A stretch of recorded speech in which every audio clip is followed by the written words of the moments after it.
आज हम देखेंगे क्या इंडिया अपने जो रोड एक्सीडेंट के टारगेट्स थे, जो 50% तक केस कम करने थे, क्या उसको अचीव कर पाता है। दूसरा हम देखेंगे इंडिया और यूएई की ट्रीटी साइन हुई है सिविल न्यूक्लियर एनर्जी को लेके, तो उस ट्रीटी के बारे में जानेंगे।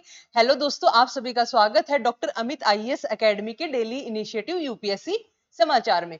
कल जो 9 सितंबर का एग्जाम, सॉरी 9 सितंबर का जो न्यूज़पेपर एनालिसिस था, उसमें एक बच्चे का क्वेश्चन था कि इस साल एल नीनो आपका हमें एल नीनो सिचुएशन देखने को मिल रही है, तो उसके अंदर जो पेरू पे बारिश ज्यादा होनी चाहिए और इंडिया में कम होनी चाहिए। बट ये जो चीज है वो रिवर्स हो रखी कि पेरू पे जो बारिश है वो आपकी कम है और इंडिया पे ज्यादा है। देखो, किसी भी चीज को जैसे अल नीनो और ला नीनो को ना इम्पैक्ट करने के लिए एक ही फैक्टर इंपॉर्टेंट नहीं होता, इसके लिए बहुत सारे फैक्टर होते हैं। जैसे क्लाइमेट चेंज में अभी क्या हुआ है कि जो ओशियन है, सपोज दैट आपके ये इंडिया है, ठीक है, इंडिया का जो इंडियन ओशियन है, ठीक है, उसमें ज्यादा वार्म टेम्परेचर हुआ है रेदर देन आपके पैसिफिक जो पेरू कोस्ट के पास है। एक फैक्टर तो ये आपका डिसाइड कर रहा है। दूसरा क्या हो गया, हीट वेव्स। हीट वेव से क्या हुआ है, इंडिया का जो लैंड मास एरिया है वो ज्यादा वार्म हुआ है, उसकी वजह से ज्यादा हाई लो प्रेशर क्रिएट हुआ है, यानी ज्यादा लो प्रेशर क्रिएट हुआ है कंपेयर टू पेरू। तो इसलिए भी सेकंड। तीसरा, मैंने कल आपको बताया था कि आर्टिक आइस पिघल रही, उसका भी इंपैक्ट पड़ रहा है, तो आर्टिक आइस का भी मेल्टिंग होने का इंपैक्ट पड़ रहा है। देखो, ये इरेक्टिक मतलब वो है आपकी प्रिडिक्शन, मतलब अनप्रिडिक्ट है कि कहीं पे एरियो में जहां पे कभी बारिश देखने को नहीं मिली वहां पे बहुत ज्यादा बारिश हो रही, कहीं पे कम, जहां पे बहुत ही ज्यादा बारिश होती वहां पे कम बारिश हो रही। तो ये सब क्या है, अनप्रिडिक्ट रेनफॉल हो रहा है। ये इसी वजह से हो रहा है, आपकी क्लाइमेट चेंज की वजह से। पहला, ओशियन का आपका टेम्परेचर इंक्रीज है, किससे, पेरू के कंपेयर में। सेकंड क्या है आपका, हीट वेव से लैंड मास का टेम्परेचर वो ज्यादा वार्म हुआ। और थर्ड क्या, आपकी आर्टिक की आइस पिघल रही है। तो बहुत सारे मल्टीपल फैक्टर्स डिफाइन करते हैं आपके मॉनसून को, ठीक है। तो ये सब जो फैक्टर्स है इन्होंने इंपैक्ट किया है। तो ये आपका जो कल का डाउट था वो अभी मैंने बताया, ठीक है। जो बच्चे आज फर्स्ट टाइम आ रहे हैं ना, उनके लिए इंफॉर्मेशन है कि हमारी एकेडमी ने पिछले 3 सालों में ना 108 सिलेक्शन दिए हैं। 2024 में 51 सिलेक्शन दिए, 2023 में 24 सिलेक्शन हुए, जिसमें से जिन्होंने फर्स्ट रैंक ली है, अनिल कुमार, वो हमारी एकेडमी के ऑफलाइन स्टूडेंट रहे हैं। जो बच्चे डेडिकेटली प्रिपेयर कर रहे हैं एचसीएस के लिए, उनके लिए न्यू बैच लॉन्च हो चुके हैं। तो जैसे अभिमन्यु बैच है वो रिसेंटली लॉन्च हुआ है, दोनों मीडियम में मिलेगा आपको, ऑफलाइन भी और ऑनलाइन भी। यहाँ पे कॉन्टेक्ट नंबर दिए गए हैं, आप इन पे जाके भी कॉन्टेक्ट कर सकते हैं। दूसरा, हमारी एकेडमी का ऐप है डॉक्टर अमित एकेडमी करके, आप वहां पे भी जाके इसकी सारी डिटेल्स के बारे में, कैसे क्या प्रोसेस है, देख सकते हैं ना। चलो, आज हम 10 सितंबर का अपना न्यूज़पेपर एनालिसिस स्टार्ट करते हैं। देखो, ये हमारा इंडेक्स है। आपको जैसे पता है कि हम 5 प्री की जो फैक्ट्स हैं, प्री रिगार्डिंग न्यूज है, उसको कवर करेंगे, एक एडिटोरियल का डिस्कशन करेंगे। तो हमारी जो पहली प्रीलिम्स फैक्ट के रिगार्डिंग है, उसमें क्या है, जो आपके प्रोफेसर हैं के चिल्लपन, इन ये अभी पास्ट अवे हुए हैं, इन्होंने क्या इनका कंट्रीब्यूशन है वो देखेंगे। वन लाइनर फैक्ट बन जाता है आपका बिल्कुल प्री के लिए। दूसरा, हम इंटरनेशनल रिलेशनशिप में देखेंगे कि India UA impact for civil nuclear corporation, कैसे सिविल न्यूक्लियर एनर्जी में ये अपना कोऑपरेशन कर रहे हैं। उसके बाद देखेंगे हम प्रीलिम्स का fact, 2 anti submarine warfare vessels for the Indian naval launched at the Cochin shipyard, यानी 2 इंडिया की क्या है आपकी वॉरफेयर वेसल्स लॉन्च हुई है, उनका नाम जानेंगे और कहाँ हुई है, ठीक है, ये हमारे लिए इंपॉर्टेंट हो जाता है। फिर नेक्स्ट पेज नंबर 10 पे देखेंगे हम on the challenges to the road safety in India, road safety के क्या मेजर्स लिए गए हैं, क्या चैलेंजेस है, कैसे सोल्यूशन हो सकता है, किस बेसिस पे हो सकता है, वो देखेंगे। फिर हमारी टर्म इन द न्यूज है नीलगिरी माउंटेन्स रेलवे, इसके बारे में जानेंगे, ठीक है। जैसे शिमला कालका टॉय ट्रेन है वो भी हो गया ना, आपकी दार्जिलिंग होगी, उसके बारे में देखेंगे हमें ना।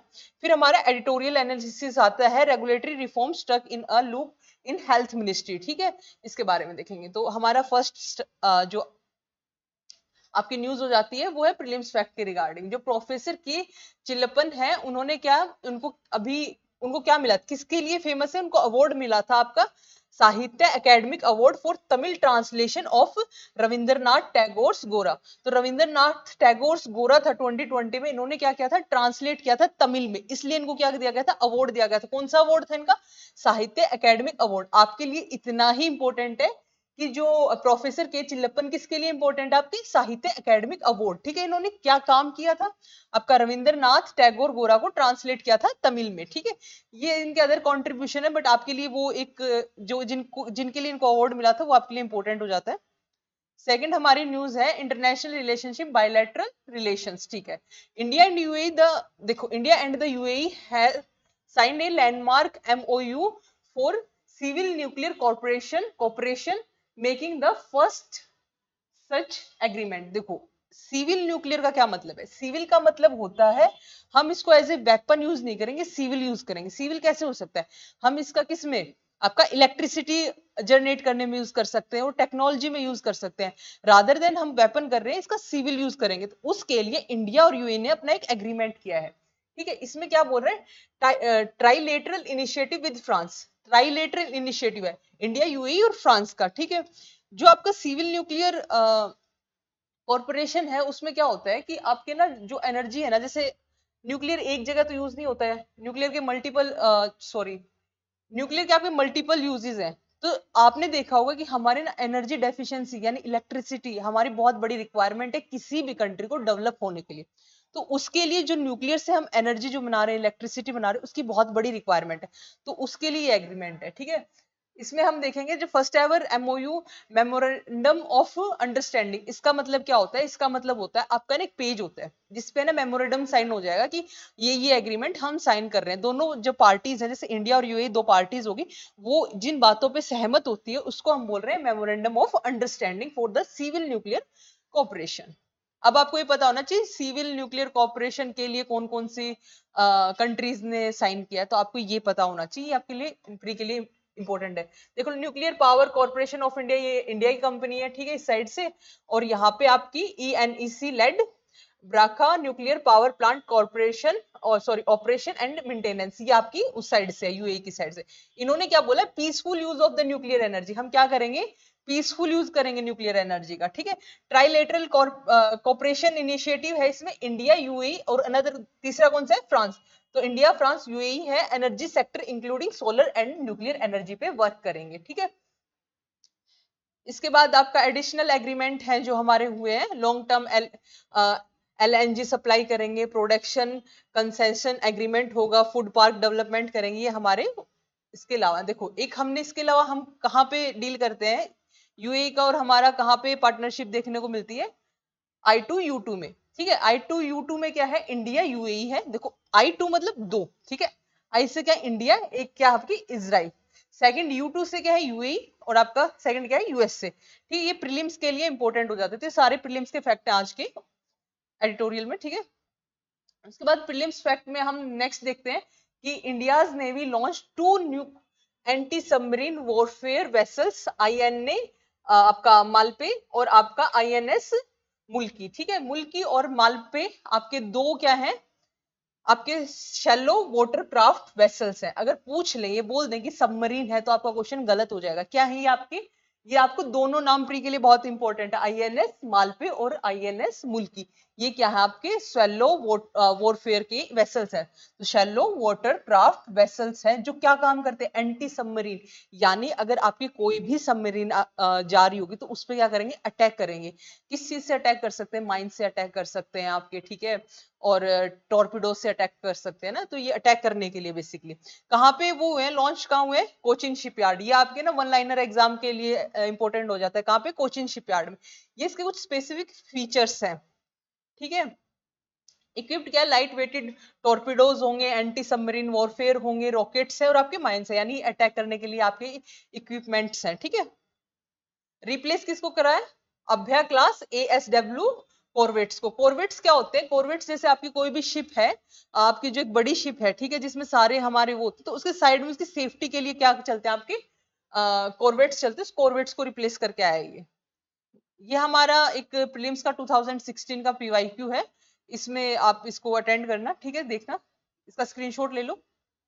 उसके बाद हम नेक्स्ट न्यूज देखेंगे गवर्नेंस से रिलेटेड। देखो रोड सेफ्टी मेजर्स के बारे में, ये the India status report on road safety 2024 highlights India shows progress in reducing road fatalities and stress the needs for tailored approaches to improve road safety। देखो basically हम क्या देखेंगे इसमें कि रोड सेफ्टी के मेजर्स इंडिया ने क्या लिए हैं, हम उस पर डील कर पा रहे हैं कि नहीं कर पा रहे। देखो इंडिया ने मेजर लिया है कि 2023 तक हम हाफ कर देंगे जो एक्सीडेंट अभी हो रहे हैं।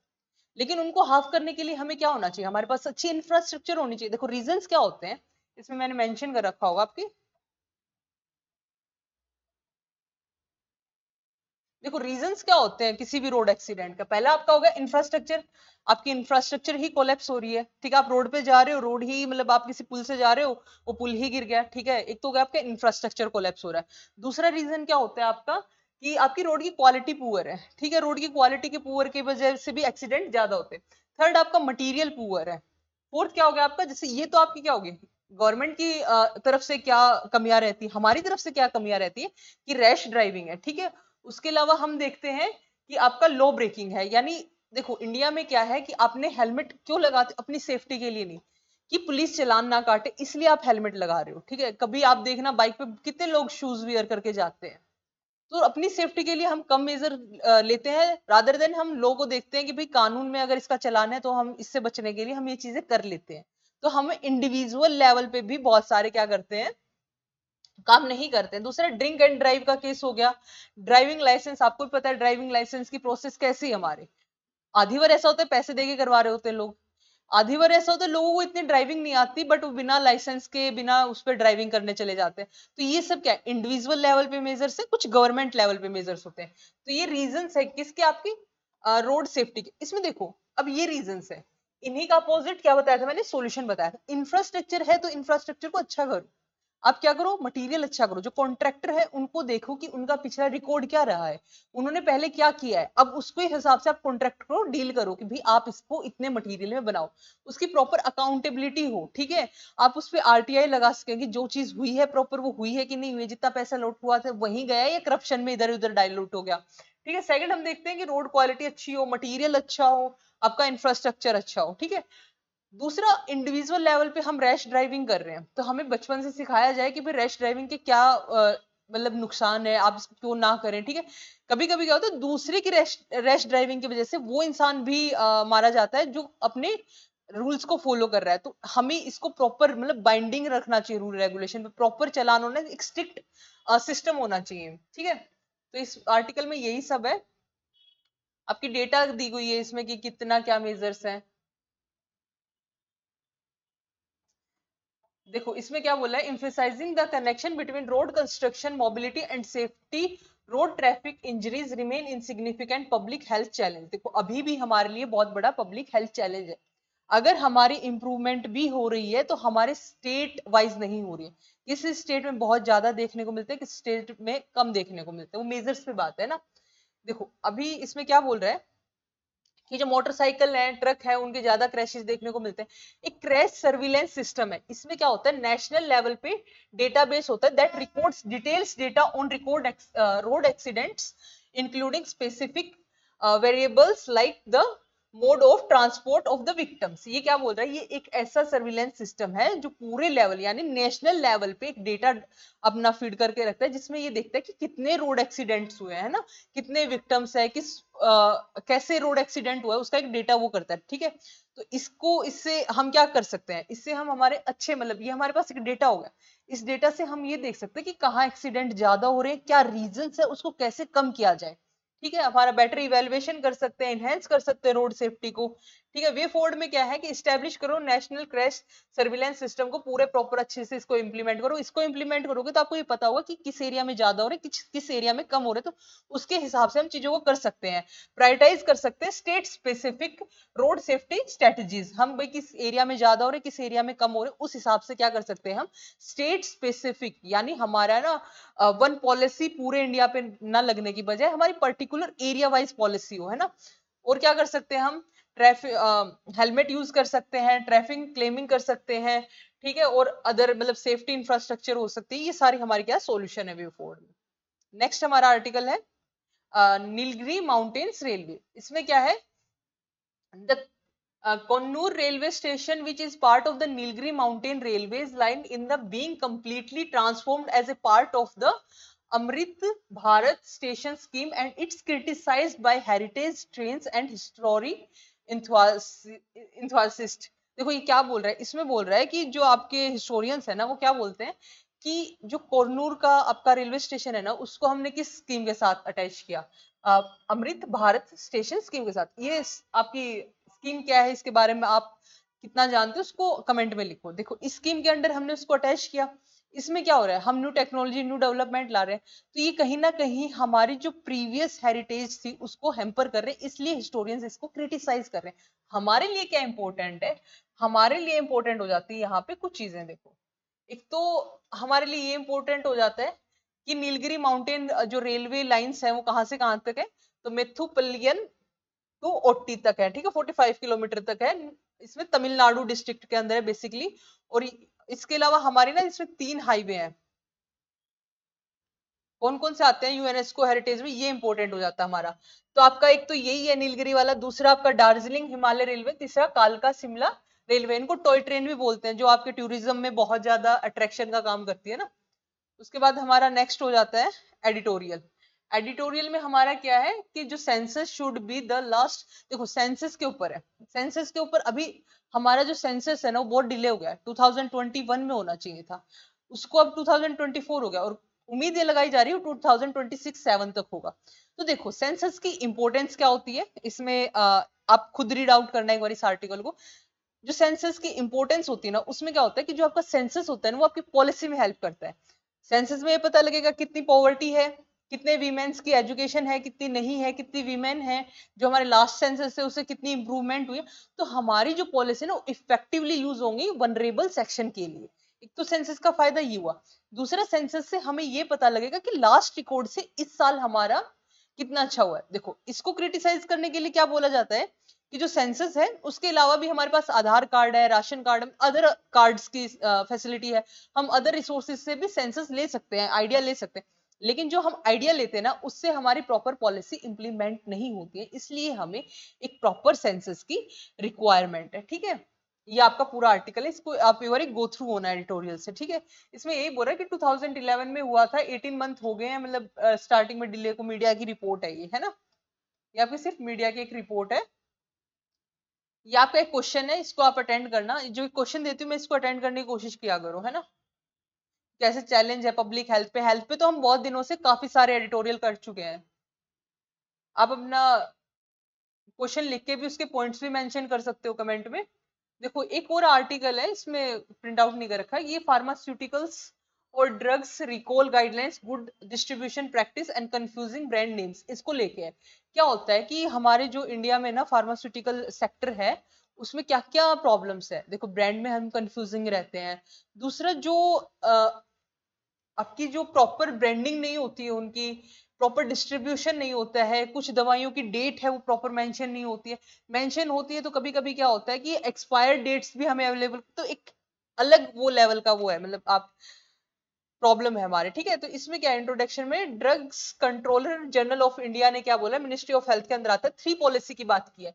रिकॉल गाइडलाइंस, जो गाइडलाइंस है उनको रिकॉल करो, गुड डिस्ट्रीब्यूशन प्रैक्टिस करो, उसको अच्छे से डिस्ट्रीब्यूट करो, and regulating the use of similar brand names, ठीक है। इंप्रूव क्या करो, पब्लिक हेल्थ को करो बाय एंश्योरिंग क्या करो, ड्रग क्वालिटी अच्छी होनी चाहिए, स्टोरेज स्टैंडर्ड अच्छा होना चाहिए, प्रिवेंटिंग क्या होना चाहिए, प्रिस्क्रिप्शन एरर्स, ठीक है। जो आपके एरर्स आते हैं प्रिस्क्रिप्शन करने में कि ये दवाई इस टाइम लेनी, ये इस टाइम लेनी, उसको प्रॉपर होना चाहिए, उसमें एरर नहीं होने चाहिए, ठीक है। फिर आपकी क्या है, आपकी एदर लैक लीगल बैकिंग और पुअरली कंसीव, ठीक है, ये नहीं होना चाहिए। नॉन बाइंडिंग गाइडलाइंस नहीं होनी चाहिए, इशू है, मतलब नॉन बाइंडिंग बाइंडिंग गाइडलाइंस है आपकी, ठीक है, पुअरली कंसीव्ड है। उसके बाद ये 59th report of the PSC क्या बोल रहा है कि पार्लियामेंट्री स्टैंडिंग कमेटी ने क्या बोला, इसकी 59th रिपोर्ट आई है पार्लियामेंट्री स्टैंडिंग कमेटी की। इसने क्या बोला है कि क्रिटिकल इश्यूज कहाँ देखने को मिल रहे हैं, जो 3 स्कीम बताई है हमारे जो ड्रग कंट्रोलर ऑडिटर जनरल, उन्होंने जो 3 स्कीम बताई हमें वही कमी नजर आ रही है। देखो अब्सेंस है रिकॉल गाइडलाइंस की, लैक ऑफ स्टैंडर्ड है ड्रग स्टोरेज का, कंफ्यूजिंग है ब्रांड नेम्स में, तो ये नहीं होना चाहिए, इसको प्रॉपर इंप्लीमेंट करो। प्रॉब्लम वही है कि नॉन बाइंडिंग गाइडलाइंस, उन्होंने गाइडलाइंस तो दी है, हमारे कहीं भी देखो जैसे हम रिकमेंडेशंस दे देती हैं कमिटीज, बट वो बाइंडिंग नहीं होती, ये हमारी एक प्रॉब्लम। और एक कॉमन प्रॉब्लम, इसको आप हर जगह मेंशन कर सकते हो, नॉट फॉर स्टैंडर्ड क्वालिटी नहीं है, शॉर्ट सोल्ड विदाउट लीगल, ठीक है, बिना उसके लीगल उसके आपको बेच दी जाती है, ठीक है। गुड डिस्ट्रीब्यूशन प्रैक्टिस नहीं है, ये सारी आपकी क्या है प्रॉब्लम्स है। देखो मेजरली क्या होता है, अगर कोई भी चीज फेल होती है ना तो उसके पीछे जैसे गाइडलाइंस दे दिया उन्होंने कि आप रिकॉल करो, स्टैंडर्ड एस्टेब्लिश करो, लेकिन हमारे क्या है कि वो बाइंडिंग नहीं है, तो हम उन चीजों पे फोकस एरियाज ही नहीं कर सकते हैं। ठीक है, नहीं करते हैं। अगर हमें लीगली बाइंडिंग होगी तभी तो हम उस पर फोकस करेंगे। तो ये भी हमारा एक एरिया कंसर्न है कि उसको लीगली बाइंडिंग करो। लीडरशिप फेलियर देख रहे हैं मिनिस्ट्री ऑफ हेल्थ की। कंक्लूजन क्या है कि हमें क्या करना चाहिए, साइक्लिक नॉन बाइंडिंग गाइडलाइंस को हमें प्रॉपर बाइंडिंग करना चाहिए। फार्मास्यूटिकल इंडस्ट्री है, स्टेल्ड मीनिंगफुल रेगुलेटरी चेंज होना चाहिए उसके अंदर। ठीक है, तो ये आपका एक एडिटोरियल का आर्टिकल आ जाता है। इसके अलावा आपके कुछ क्वेश्चंस हैं, इनका आप स्क्रीनशॉट ले लो, आपको विजिबल होंगे। जो कल का मैंने आपको क्वेश्चंस बताए थे उसमें लेक विक्टोरिया है, उसमें 3 कंट्रीज के बीच में, तो उस 3 कंट्रीज के नाम आप मेंशन करो। ठीक है, और ये आपके आज के क्वेश्चन हो जाते हैं। I2UT मैंने अभी ऊपर करवाया है, तो इसमें आप देख लेना बी सेल टी सेल में क्या फर्क है। आपकी फर्स्ट यूनेस्को हेरिटेज साइट कौन सी थी, ग्रीन वॉश से आप क्या समझते हो, और आपके जो सबमरीन है, अभी रिसेंटली एक सबमरीन लॉन्च हुई है, तो वो कौन सी है, न्यूक्लियर सबमरीन। तो आज के लिए आपका इतना ही था 10 सितंबर के एनालिसिस में। मिलते हैं कल के एडिटोरियल एनालिसिस के साथ। Thank you.